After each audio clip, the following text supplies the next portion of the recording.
which one were you, Joanna Lumley or Jennifer Saunders? I think my ability to smoke and drink.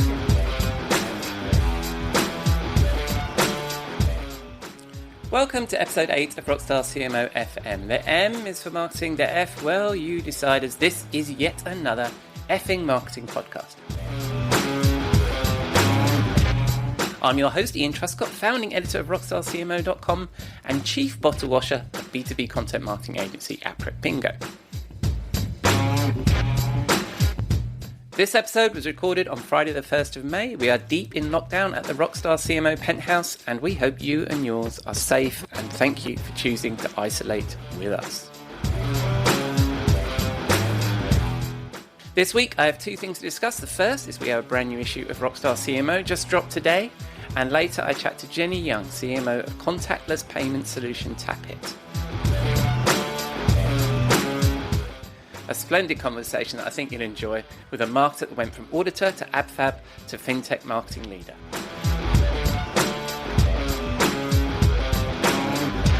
So, let's get started, shall we?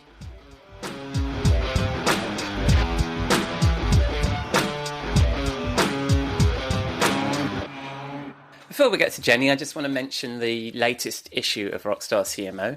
If you're not familiar with us, we publish once a month, and each issue is named after a classic album. I say classic, I think from the beginning I've used the term very loosely, and this month I went with Damien Jr. Kong Marley's Welcome to Jamrock. It could have been for the opening line of the track of the same name, Out in the Street They Call It Murder, which seems apt during lockdown, and to be honest sounds a lot better when he says it. Out in the street, they call it murder. But the reason why I chose this album was for the track We're Gonna Make It, as that's the tone we've set for this month's issue. Yes, I know we're gonna make it.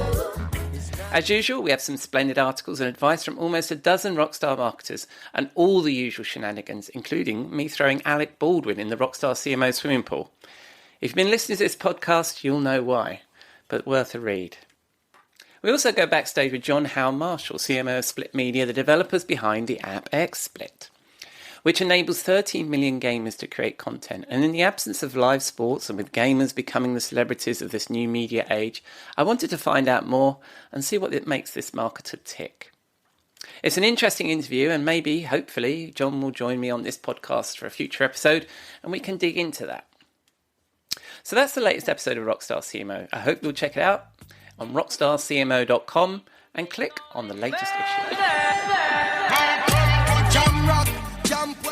On to our interview. Today I'm joined by Jenni Young, CMO of Tapit, a contactless payment platform, who I first virtually met about 18 months ago when we went backstage with her for rockstarcmo.com. And regular readers will know her from the fantastic advice that she provides into our Green Room series every month. I really enjoyed the conversation, and I hope you do too. Over to Jenni. Welcome, Jenni. Thank you for having me. You're very welcome. And you're the CMO of Tapit. And for people that don't know about you, what's your role? And tell us a little bit about that.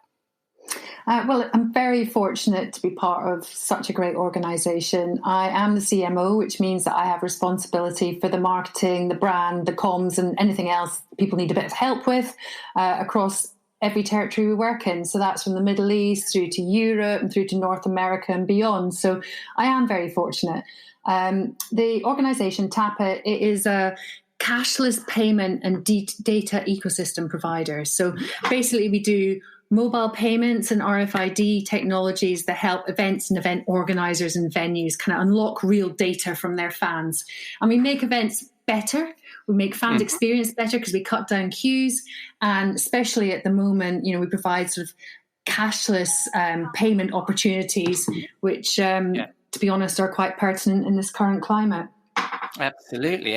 I mean, we're a contactless society right now, so it sounds like exactly what we need. And what inspired you to get into marketing? I mean, we did the Backstage Q&A together year before last, I think it was, and I remember doing the research. And you came from an auditor background, correct? Yes, I think that's still a point of amusement for most people who know me. I think back in those days, you didn't really know. So I had no idea what people did in offices. I had no idea whatsoever. So when I looked for a job, I wanted to go for a good job with a good salary that at least my mum and dad wouldn't be ashamed about. So I ended up auditing for one of the big firms. And I think on the first day, we did this team building thing where we had to do a personality test. And the guy looking at my results went, you're highly creative. We've never seen something like this in people coming through our business. And at the same time, on my first day, I kind of realized this really isn't for me. So whilst it was a really great education, I understood about finance, something that often marketing people get left behind on, it drove me up the wall. And I spent probably 2 years planning an exit and understanding actually what I wanted to get out of my next job, which luckily I found in the shape of PR. Right. So I think there's a couple of really interesting points there. The one of them is you're absolutely right. I mean, marketing today is about balancing the creativity with that understanding of data and finance, right? So it sounds like you got off to a good start there. And, and presumably at some point you decided the shame of your parents in becoming a marketer was fine. But and then you went into PR and was that then your springboard? Yeah, I mean, I think the great thing about PR a lot of the time is that you're basically doing right across the marketing mix, except you're not getting paid the right amount of money for the job.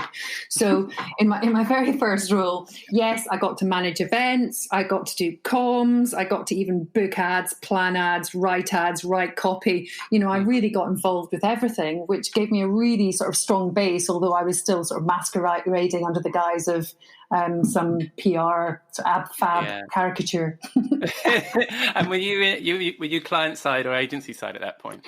I was agency side. I started off at Lynn Frank's PR, which was what AdFab was actually based on. So I went from a very dry, business-focused, accountancy consultancy and I was sort of rocket launched into Lynn Frank's PR, which was an incredible experience, but it was completely at the other end of the business spectrum. I think that's the best way of putting it.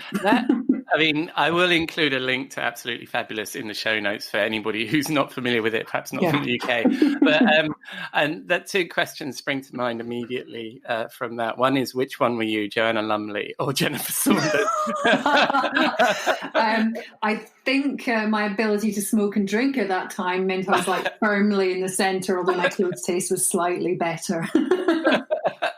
And then the other one, that must have been quite the contrast from the auditing environment to then move into probably the extremes of marketing and agency life. Yeah, it was very challenging. I think I worked similar hours, but the salary and expectations were slightly different. But it was really great, and I think everyone that I had the opportunity to work with in that business has gone on to incredible things. It's such an exciting time for marketing and comms. Back in the day, way back in the day. Well, I think that it's still exciting, but maybe we don't fall out of as many taxis as we used to. The long lunch has way gone. And that's a shame. Well, I wonder if creativity has gone up or copywriting has gone up in terms of quality on that basis. Well, and then you progressed through your career and you became a CMO. What was your first CMO role? Oh my goodness, it was actually at a charity called Be Inspired. It isn't here any longer, but it was about getting young people into volunteering and giving back to their communities.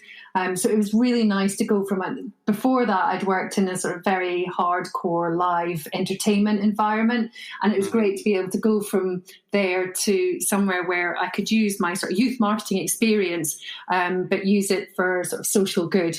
It was my turn to give back, and I really enjoyed it.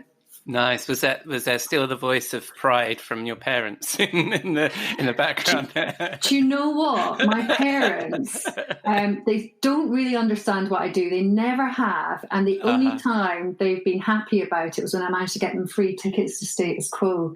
I mean, I think that says a lot. They're like, oh, thanks, that's brilliant. It's just like, great. If I'd known it was status quo that was going to keep me in the wheel, I'd have done it a lot earlier. I love it. So you mentioned Tappet briefly just a moment ago. How long have you been with Tappet? For the last nearly 2 years in May, actually. So I went from working part-time, and as we've scaled up and got busier and busier and busier, I've ended up going full-time, and yes, it's taking up pretty much most of my life at the moment, which is good. Which is good. And where's Tappet based? Oh my goodness, we have got offices in the UAE, we've got offices in Leeds, offices in London, and North America as well. But to be honest, what is an office at the moment? We're based all over the place. That's true.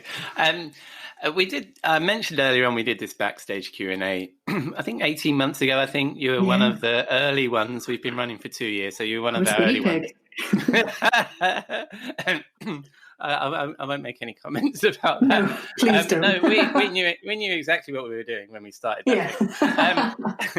But I mean, I'll include a link to the full interview in the show notes. But one of the things that sprung out at me was in all of the Q&As, we asked for people to give advice for people that are joining, becoming a CMO for the first time. And your advice was to listen. Tell us a little bit about that and how that's helped you in this career. I think sometimes with marketing, it can be about ego. Do you see your creative out on the streets? Have you designed a good logo? Have you done some great digital marketing? What does it mean to keep, your creative passions going? But actually, I think some of the best marketing takes the ego out of the situation and looks at the problems you're actually here to solve for a business. And I think both internally and externally, people can tell you things that you need to know before you can work out what your course of action should be. So I think, if you're just totally open-minded and you go in and you speak to everyone from customer service, even through to, reception, HR, sales, account management, everyone can tell you about their pain points. And with that context, you can come up with the best ways of solving the business problems. And so I think that's so important. And it's not about having prejudged ideas of, right, we've got to quickly build a website to sort this out. We've got to do that. You can get knee-jerky in marketing. And I think just taking that time to listen and just soak it all in and then understand actually what is the problem you're here to solve makes all the difference when you're deciding on strategy or tactics. Yeah, and I've had a lot of similar conversations where you speak to a lot of marketers who have never met a customer. And there are even some marketers that have never met a salesperson in their own organization. You think, well, where are you getting your ideas from? Yeah. And that's it. And often so much creativity comes from marketers, but if you're not actually applying it to the right pain point, then it's just never going to work. Yeah, and then at the moment as well, listen, a lot of people interpret to that to be look at the data. Where's your view between, that quantitative talking to people and data and also the data? How do you fit in that sort of balance? Where do you feel? I kind of sit in the middle, to be honest. I think data is the real sort of black and white. Was it data kills the hippo is one of my friend's favorite sayings. And so it's a really important part of your kind of marketing arsenal, really. But there is this bit of creativity that marketing's here to do, or else you could probably just automate most of your business. Marketing is here to add that special sauce that's going to take your business to the next level. And it can't all be about data. You've got to test, you've got to prove, but at the same time, if you don't have that extra sparkle, you're just going to be the same as everyone else. So I do think it's about balance. Yeah. And on that data point, we're also about measuring the success of marketing. I think actually we talked about this in the backstage. What's your view on how to measure success once you started down that road? I think I would never start a marketing campaign without agreeing what success looks like up front. I think that's one of the best ways of making sure that everyone is aligned, because and I've done this myself, is I've started a marketing campaign and then I've clarified with my CEO, right, so we want to achieve these things. And he's like, what do you mean you're going to achieve these things? I need you to do this. And so, actually getting the board aligned, getting the senior management team aligned, getting the CEO aligned with actually what you're setting out to achieve means that you can track and communicate so much more effectively. So I think that's one of the biggest things you can do. And if you do that, because let's face it, marketing sometimes isn't successful. You sometimes fail. That's how you learn. But if you're setting out what your plan A, your plan B, your plan C, and the outcomes are, then you've got that wriggle room. You've got that space to be creative and to be brave. If you don't set that out at the beginning, you're scuppered. Yeah. And I think that's a very British term. That's an excellent point because, and I talk about this all the time. If you're not aligned with your with what the organisation is trying to do and what the C-suite are trying to do, then that's why people are hiring chief growth officers and getting rid of the CMO, right? Because of that. Yeah, totally. Yeah. And then if we sort of mentioned earlier on about the fact that we're in lockdown and the impact it's had on your business and the fact that you're contactless, which is splendid. How are you coping and what's your survival tip right now? We're just to let people know, we're recording this kind of, how many weeks are we now into lockdown in the UK? 6 weeks, something like that. It feels 4, like 5, blur. and I think it's Friday. So what's your top survival tip? Both in terms of, you as a leader in your business and also personally, how are you coping? Oh, that's interesting. I think my biggest tip as a leader is the fact that, and we all know this, business is all about people, whether they're buying your product or whether they're working with you in a team. And I think it's so important at the moment to appreciate, yes, we're all going through lockdown, but everyone's lockdown is different. Some people have no space, have no outside space. Some people are worried about loved ones. Some people just can't get away from people. And some people are incredibly isolated. And business is still continuing. And if you're not aware of other people's feelings around this and what's impacting them, you're never going to get proper business done.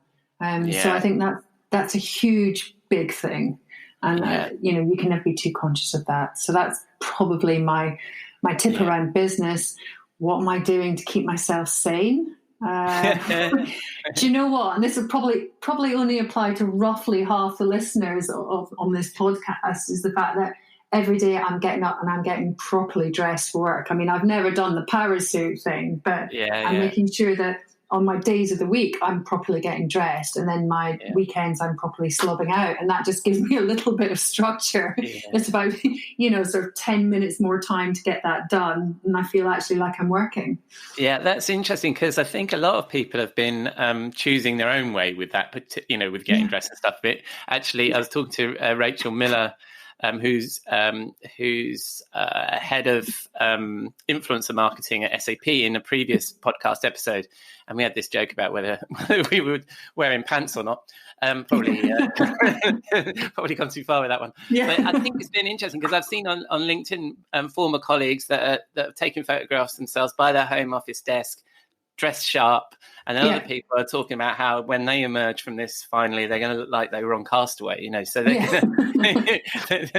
giving it the whole shaggy beard and everything. I mean, obviously that's more appropriate to the men that I speak to, but I think it's interesting how people are choosing their own way of working, and I think that. But do you think that? Do you think that this is now opening up more flexible working for a broader bunch of people? I mean, were you office-based before and you've switched, or is this normal for you?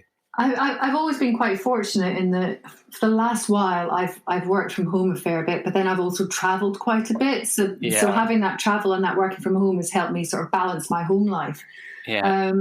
I'm hoping that it will create new flexible ways of working, but I'm also seeing the challenges. Some people that I work with, single parents, 3 kids, doing their work at midnight. I think it's really important to be able to try and find those boundaries, whether that's being in a physical space or just actually setting some lines in terms of communication so that you get that balance, because things are blurring, as you mentioned, on every level. Yeah, for sure. And then so move on from lockdown. I wasn't just mentioning it because I feel we have to. I think it's important to share some of our tips and stuff of what we've been doing. To move back to the Rockstar CMO conversation we had. and I love this, and I understand it now. We've talked about your PR background, but just to explain to the listeners that may not know this, we have the Rockstar CMO swimming pool. It's the place where we throw all the bullshit and snake oil of our industry, all the things we don't like, into with the hope that it'll never come back. Of course, they do. And what you nominated, which I loved, was Can We Get Some PR on This? Tell us a bit about that. Oh, just even hearing it sets my teeth and my jaw on edge. I mean, it is the equivalent of someone coming home to their partner and going, "How are you today?" and them just going, "Fine." It is such a loaded statement. And it comes from so many different perspectives. I think sometimes, can we get some PR on this means if you don't get me front page of the FT about this story, not because I need it, but because I want it, then you've done a rubbish job. So that bothers me. I think there's a lot of people who are still very attached to physical newspapers and press, when actually most people consume their media completely differently. But then I actually think there's so many other questions you need to ask after that, which is why? Why do you want PR on this? Because the next question is probably, well, we need to drive more sales. Is this going to get you sales? Yeah.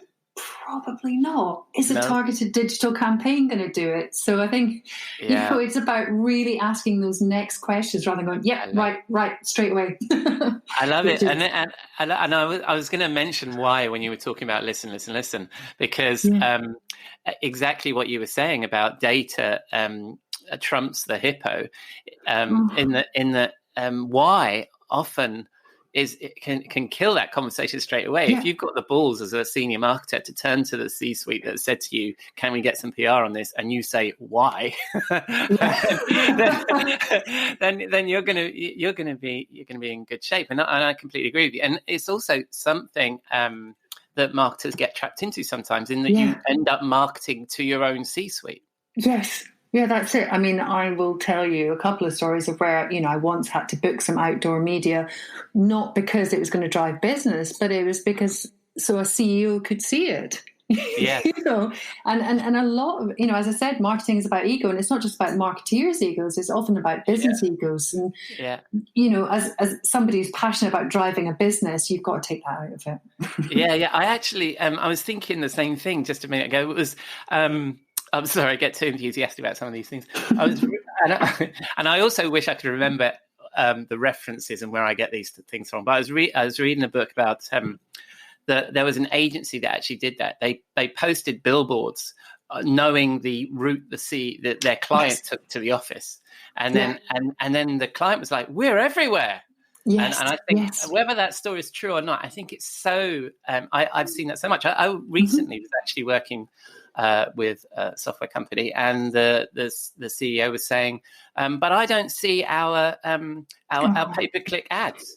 Well, no, of course you're not going to see them because you keep refreshing the bloody page. And Google's figured you out, and those kinds of things. We tend to get so trapped in that, and I think that broadly comes under the "Can we get some PR on this?" and the why. I love the why question. I remember the other one is, why is it I see our competitors everywhere? It's like, did you click on their website? Yes.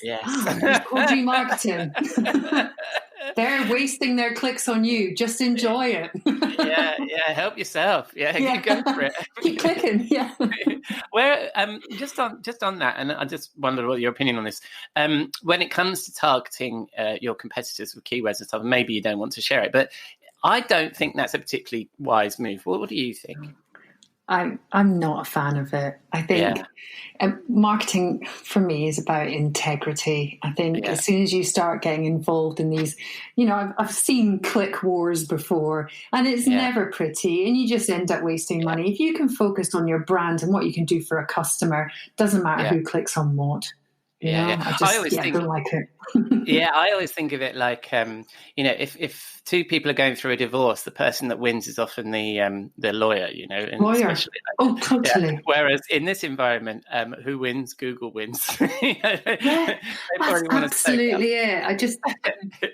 You want to take the moral high ground in marketing. If you're having to resort to tactics like that, then you're in the wrong business. Yeah. So anyway, I've really enjoyed our conversation so far. Jenni, and I look forward to speaking to you again. It's really nice to connect with you. And maybe in real life, we can actually meet in person. Who knows? Yeah, well, one day. sounds exciting. Yeah. Maybe in a pub. Well, that'd be good. Oh my God.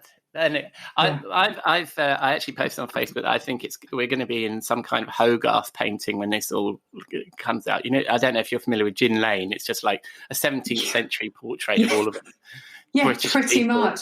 in the street. Yeah. Well, you see, I'm worried about that because I just don't think my drinking stamina is going to match the 24-hour bender I want to go on after this. I get the impression that a lot of people have been practicing from what I can see in my Facebook feed. Yeah, that's it. Okay, so Jenni, as we can't meet in person and none of our listeners can, if they spin the dial on the interwebs, where would they find you? Oh, that's a very good question. So business-wise, tappit.com. Remember the double P, that's very important. We're also on Twitter at _tappit. And then I'm on LinkedIn and I'm on Twitter at Jenni Young UK. But to be honest, it's been more neglected than my bread making has in this lockdown. So I wouldn't expect any gems from there very fast. Well, I mean, I follow you and occasionally mention you when I see something interesting. You're But very kind. Jenni, and thank you. And I look forward to speaking to you again. And thank you for joining us. It's been a total pleasure. Thanks so much, Ian. Cheers, Jenni.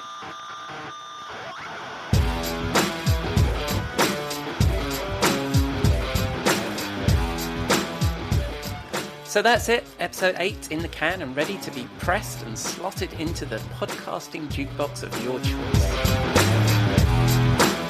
Thank you to Jenni, another fun conversation. I'll be honest, I wasn't sure if this podcasting thing was for me, but with these guests, it's been fun so far. I mean, did we really need another effing marketing podcast? If you like what you hear, then please drop us a like in the podcasting platform of your choice. If you have any comments or feedback or suggestions, you can find us at Rockstar CMO on Twitter or LinkedIn. Thank you for listening. I've been your host, Ian Truscott. You'll find all the links that we refer to in the show notes at rockstarcmo.com/podcast. Hope you'll join us next week. Speak to you soon.